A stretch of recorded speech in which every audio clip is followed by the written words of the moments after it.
এই ঘটনাটা হলো কি আপনার মান্দাই পিএসে। হ্যাঁ, কমপ্লেনেন্টের নাম হলো মতি দেববর্মা।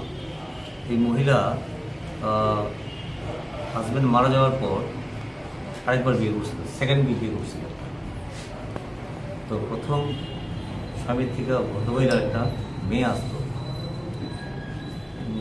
মেয়েটার যখন বয়স 10-11 বছর, ওই সময়তে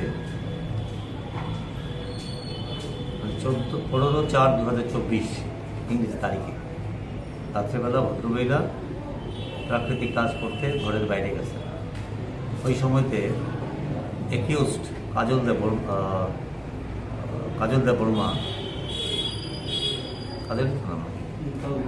দেববর্মা মেয়েটাকে র্যাপ করছে এবং র্যাপ করে ধর্ষণ করছে। এরা শুধু প্রথমত এই মেয়েটা, এই কাজল দেববর্মার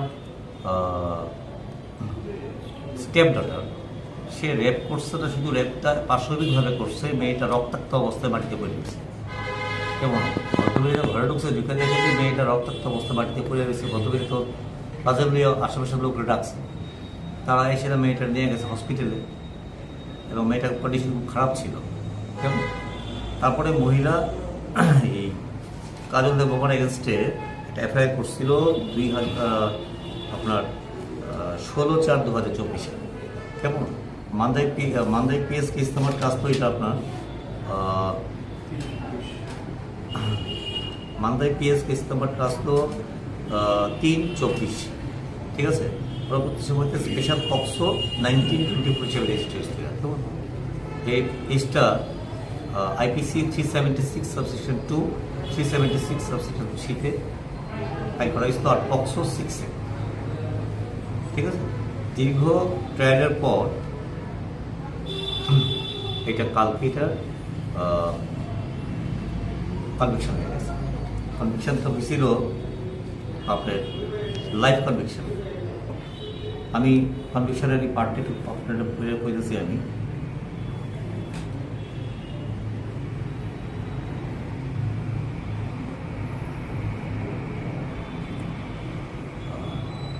এটা লাগবে না, এটা লাগবে না। আপনি কনভিকশন হয়েছে কত বছর life? Conviction life until death.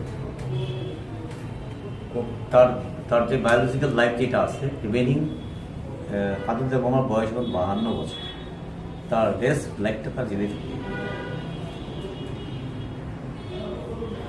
পাশাপাশি কিছু ফাইন টেন করা হয়, ফাইন সঙ্গে 5,000 টাকা ফাইন করছে। ফাইনটা না দিলে তার রেগুলার ইমপ্রিজনমেন্ট যেটা আরও 2 মাস বাড়বে।